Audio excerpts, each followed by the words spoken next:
Hi everyone, I hope you all are doing well. Back to basic series में आप सबका स्वागत है। पिछले लेक्चर वीडियो में हमने थर्ड और फोर्थ एग्जांपल करी थी बैंक रिकंसिलिएशन स्टेटमेंट की। आज हम करेंगे फिफ्थ एंड सिक्स, जिससे हमारी 6 एग्जांपल से आपको एक कॉन्फिडेंस आएगा कि yes we can do bank reconciliation statement with ease and none other than. इसके साथ साथ apart from that will do MCQs as well, जिससे आपका कॉन्फिडेंस बैंक रिकंसिलिएशन स्टेटमेंट में और भी स्ट्रांग होगा, क्योंकि ये चैप्टर बहुत इंपॉर्टेंट है when it comes to exam, government exams. ठीक है जी। So let get started without wasting any time. जो बच्चे भी कॉमर्स से रिलेटेड है या जो अकाउंट से रिलेटेड कोई भी गवर्नमेंट एग्जाम की प्रिपरेशन कर रहे हैं, यूडीसी कर रहे हैं, उनके लिए अकाउंट्स का बेसिक समझना बहुत ज़्यादा ज़रूरी है। So let get started without wasting any time. And जिन लोगों को कोचिंग लेनी है, आगे मैं अपना +2 के लिए एक कोर्स भी 1000 MCQ का कोर्स भी लॉन्च करने वाली हूँ, जिसकी बहुत ही मिनिमम फ़ी होने वाली है। जो लोग +2 में है या जिनके फ्रेंड्स छोटे भाई बहन +2 में हैं, उनको ये ज़रूर बताएं, क्योंकि मार्च में एग्ज़ाम्स होंगे और ये 1000 MCQs आपके लिए बहुत ज़्यादा बेनिफिशियल होने वाले हैं। ठीक है जी। So let get started and before that you can note my number for WhatsApp.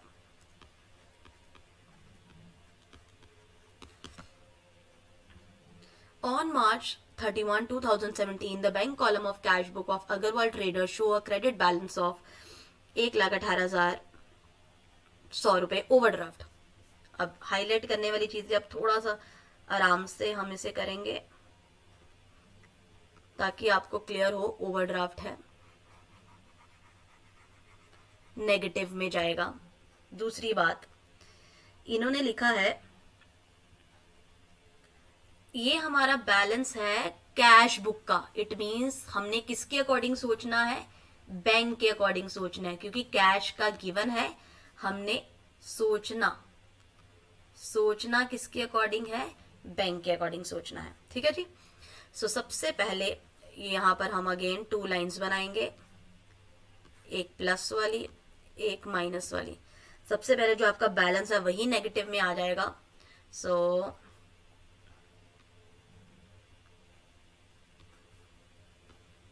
Balance negative में आ जाएगा 118,100 ओवरड्राफ्ट। अब पहला पॉइंट देखते हैं। Cheque received and recorded in cash book but not send to the bank collection. हमने किसके according सोचना है? बैंक के अकॉर्डिंग। आपने रिसीव और रिकॉर्ड कर लिया, आपको पैसा आया, लेकिन क्या बैंक को मिला? बैंक को नहीं मिला। आपने कैश वालों ने, बिजनेस ने प्लस किया हुआ है, तो हम उसके इफेक्ट को कैंसिल करने के लिए इसे माइनस करेंगे। पॉज करके खुद सोचकर आंसर दो, सो दैट आपको भी क्लैरिटी हो। Payment received from customer directly by bank but not entry was made in cash book. कोई बात नहीं, कैश बुक में नहीं बनी तो पेमेंट तो रिसीव हुई है ना कस्टमर को बाय द बैंक। ठीक है जी। इट मीन्स क्या है? But no entry was made in cash book. अब ध्यान से समझना।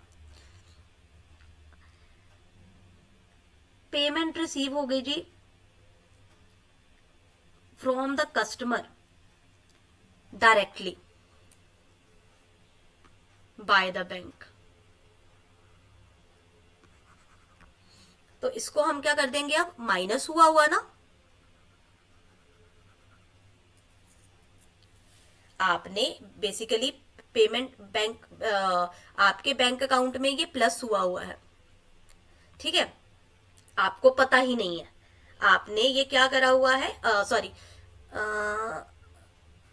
हाँ जी, पेमेंट रिसीव्ड आपको पता ही नहीं है ये हुआ है, लेकिन बैंक को तो पता है ना कि 27,300 जो है किसी कस्टमर ने आपके अकाउंट में डाला है, तो हम बैंक के अकॉर्डिंग सोचेंगे। बैंक ने ये प्लस करा हुआ है, आपकी पेमेंट को डिपॉजिट कर दिया हुआ है। अब जब भी आप पेमेंट वर्ड सोचेंगे तो आप सोचेंगे कि कोई चीज हमारे अकाउंट से माइनस हुए। नहीं, ये पेमेंट हमें रिसीव हुई है, मतलब हमें प्लस में हम डालेंगे। पेमेंट हमें मिली है, पैसा आया है, तो हम बैंक के अकॉर्डिंग सोचेंगे, क्योंकि बैंक को पता है पैसा आया है, चाहे आपको नहीं पता। Check issued for 1,75,200 not presented for payment. अब नॉट प्रेजेंटेड फॉर पेमेंट आपने माइनस कर दिया, लेकिन बैंक ने थोड़ी माइनस करा है। आपने माइनस करा है, उसके इफेक्ट को कैंसिल आउट करने के लिए हम इसे क्या करेंगे, प्लस करेंगे। सो 175,200 हम प्लस करेंगे। इंटरेस्ट ऑफ, अब इंटरेस्ट बैंक इंटरेस्ट चार्ज करता है, आपको थोड़ी पता होगा, आप तो जब बैंक में जाओगे तब आपको पता लगेगा ना बैंक ने कितना इंटरेस्ट चार्ज किया है, लेकिन हम बैंक के अकॉर्डिंग बना रहे हैं तो हम बैंक की बात मानेंगे। सो 8800 हम माइनस कर देंगे। सो देखते हैं हमने क्या सही करा क्या गलत करा।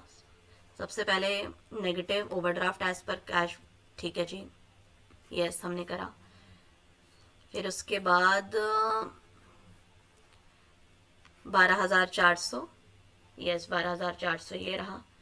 फिर 8800 अभी हमने लिखा लास्ट में 8800 ये रहा माइनस में, यस।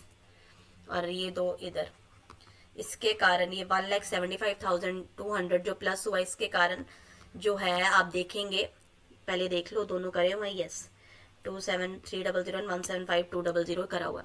इसके कारण आप देख सकते हैं जो हमारा पहले ओवरड्राफ्ट था वो अब फेवरेबल बैलेंस हो गया, बैलेंस एज पर पासबुक हो गया। नहीं तो आना था ओवरड्राफ्ट एज पर पासबुक, लेकिन बैलेंस प्लस में बचा है। क्यों, ये प्रेजेंट नहीं हुआ, इसके कारण ये बड़ी अमाउंट प्लस में आ गई है, इसके कारण ये वाला प्लस वाला हमारा अमाउंट बढ़ गया है 202500, और नेगेटिव वाला ये हमारा सिर्फ नेगेटिव वाला हमारा इतना है। तो ये एक्स्ट्रा बैलेंस जो है 63,200 ये हमारा क्या बन जाता है, फेवरेबल बैलेंस। 1,18,010 1,18,100 रुपए से हमने माइनस में स्टार्ट किया था और 63,200 पॉजिटिव पर हम है। तो ओवरड्राफ्ट से शुरू हुआ है नेगेटिव, लेकिन फेवरेबल एंड में आ सकता है। ये हर क्वेश्चन जो मैं आपको करवा रही हूँ सब में कुछ अलग नया पॉइंट है। अब लास्ट क्वेश्चन करेंगे, इसके बाद हमारा मैं सिर्फ आगे एमसीक्यूज आपको करवाऊंगी, ठीक है, जिससे आपका ये वाला पॉइंट प्रॉपर कवर हो जाए। अब यहाँ पर पूरी स्पेस है, प्लस माइनस लिख देते हैं यहीं पर, प्लस एंड माइनस। अब Ashish and company prepare a bank reconciliation statement. अब क्वेश्चन कहाँ से स्टार्ट हो रहा है, पासबुक से, ओवरड्राफ्ट एज पर पासबुक, मतलब नेगेटिव 20,000 नेगेटिव से स्टार्ट हो रहा है। हमने किस में जाना है, हमने किस पर जाना है, कैश बुक पे जाना है। मतलब अब हम किसके बारे में सोचेंगे, कैश के बारे में सोचेंगे। इंटरेस्ट ऑन ओवरड्राफ्ट, आपने ओवरड्राफ्ट पर इंटरेस्ट माइनस करा, लेकिन कस्टमर को कहाँ से हमारे कैश बुक वालों को कैसे पता लगेगा कि माइनस हुआ है, कैश बुक वाले को नहीं ना पता। सो अगर नहीं पता है तो हम इसे प्लस में लिखेंगे, 2,000 हमारा प्लस में आएगा। Insurance premium paid by bank, bank ने पे कर दिया लेकिन हम कैश के अकॉर्डिंग सोच रहे हैं तो ये भी होगा plus. Cheque issued but not presented for payment, cheque issue करा मतलब आपने अपने अकॉर्डिंग माइनस करा, पेमेंट बैंक को पता नहीं लगा, पर हम बैंक के बारे में तो सोच ही नहीं रहे हैं, तो 6500 हो जाएगा माइनस। चेक डिपॉजिटेड, हमने चेक डिपॉजिट करा, चाहे बैंक ने क्लियर नहीं करा पर हमने तो डिपॉजिट करा ना, हमने कैश के अकॉर्डिंग सोचना है, हमने ऑर्गेनाइजेशन के अकॉर्डिंग सोचना है, तो प्लस। ठीक है जी। Wrongly debited by bank, bank ने गलती से कोई चीज डेबिट कर दी है, ठीक है, लेकिन हमने तो क्रेडिट करी हुई है ना, तो बैंक की गलती है, हमने बैंक की गलती नहीं सुधारनी, हमने बैंक के अकॉर्डिंग, क्योंकि बैंक का ही बैलेंस हमें गिवन है, बैंक की गलतियां जो है वही ये है 20,000 रुपए पूरा बैलेंस बनाकर। हमने अब किस पर आना है, कैश पे आना है, तो कैश पे आने के लिए 500 यहाँ पर प्लस होगा।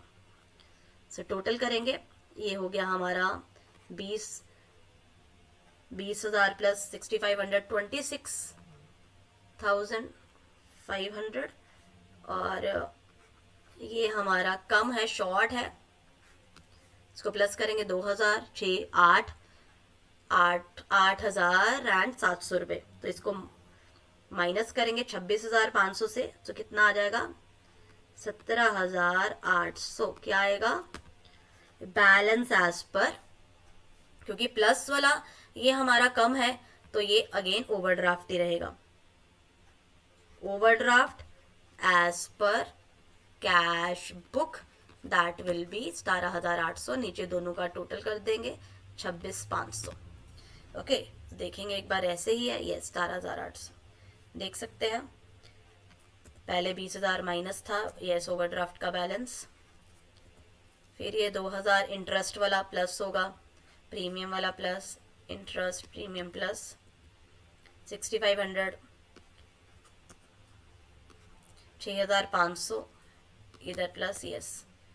सो क्वेश्चन हमारे इससे करेक्ट होते हैं। नेक्स्ट लेक्चर वीडियो में मैं आपको एमसीक्यूज करवाऊंगी। Thank you so much everyone for watching, take care, bye bye. ये लास्ट सेकंड हमारा चैप्टर है हमारा +1 11th स्टैंडर्ड के अकाउंट्स का। इसके एक डेप्रिसिएशन का हमारा चैप्टर बचा है जिससे हमारा अकाउंट्स पूरा क्लियर हो जाएगा। Thank you so much everyone, take care, bye bye.